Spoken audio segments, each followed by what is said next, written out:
Hey guys, welcome back to my channel. This week I'm taking you to Georgetown Penang to explore all the fun things this charming town has to offer. The stunning colonial street of Georgetown are a center for cultural, street arts, and the country's best street food. If you're spending 2 days here in Georgetown, here's how to get the most out of it.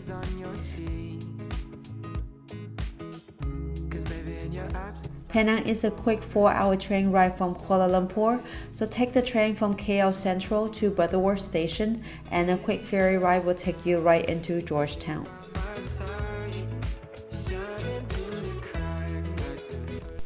First, fill your tummy up with some dim sum. Daedong dim sum has been around for 40 years and it's packed with hungry patrons. So come early if you don't want to wait. Once they assign you a table, you can grab your own food at the dim sum carts inside.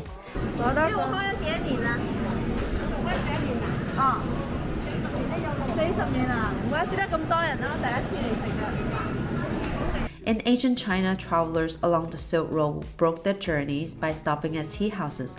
It was discovered that drinking tea helps with digestion, so small pieces of food was offered with the tea.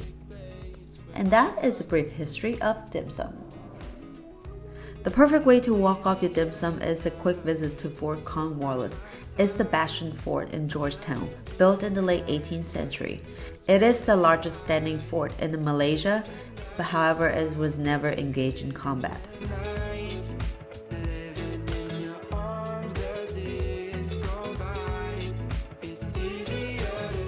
The best way to learn about Georgetown is literally strolling through the town because their history is painted on the wall. We were on a mission to hunt down all the murals of this town. You can grab a street art map at your local hotel or follow some picture pins on Google Maps. This island is influenced by many cultures, including Hokkien, Hakka, and Teochew speaking Chinese communities, Indian Tamils, Malays, and the British.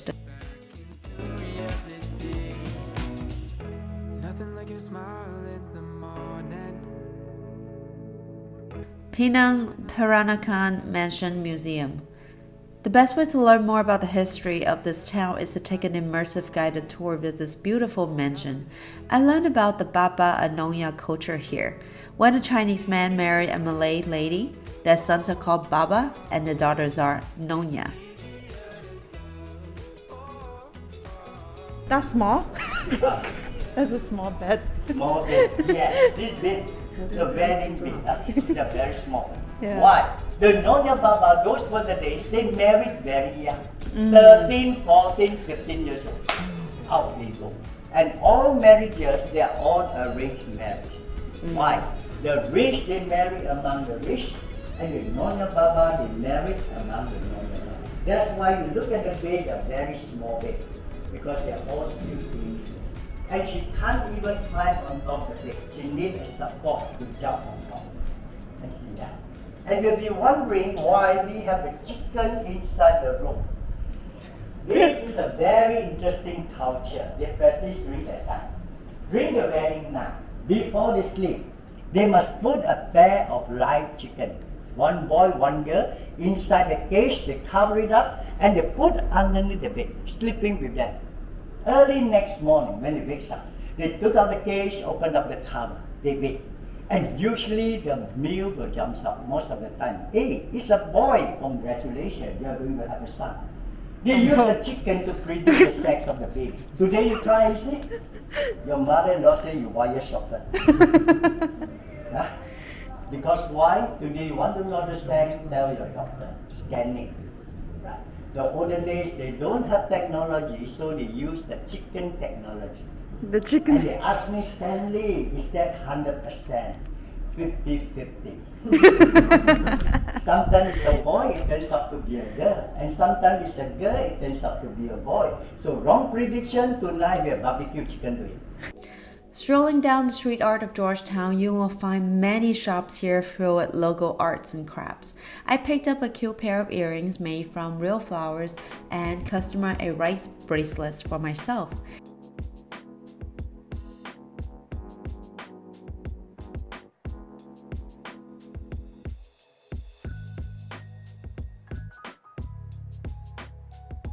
Visit the Jetty.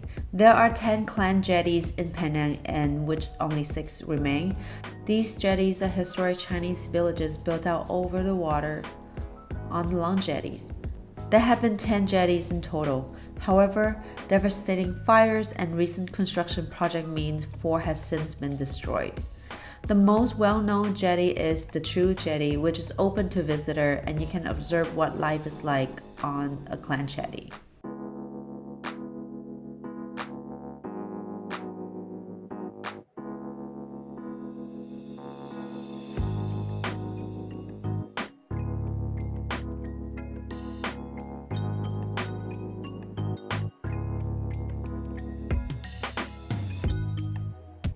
Dinner at the hawker stand.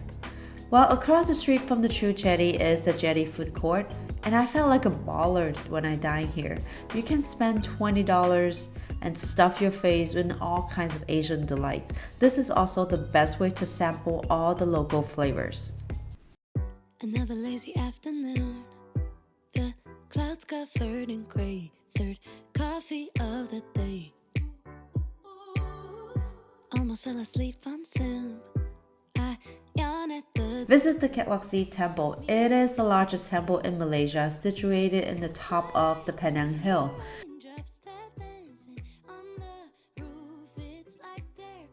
The name of the temple can be translated to the Temple of Ultimate Happiness. So if you're feeling a little bit down and need a little pick-me-up, you know where to go. Don't forget to take a short cable car ride to visit the bronze Guan Yin statue. It's pretty hot.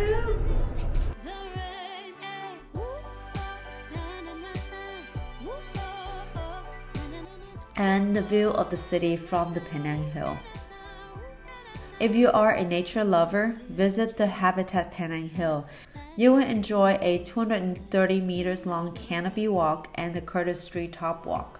The views are breathtaking from up here because you literally have to climb 4 flights of stairs to get up there. Oh, and by the way, you will spot these guys living the best lives here.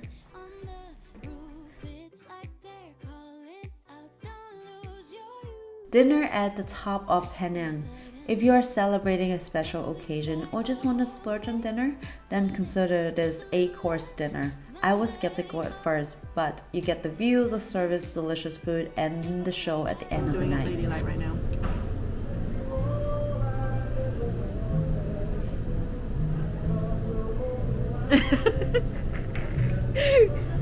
She got high on bread. No, it's the butter. It's the butter, right? Yeah. It says truffle butter. It's so good.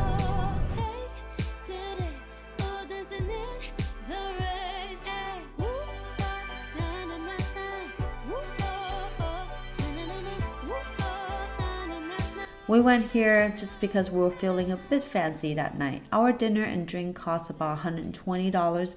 Yep, and that is me splurging as a bougie broke. So what do you think of Penang, Georgetown? Would you come here? Don't forget to subscribe and like. See you next week. Cause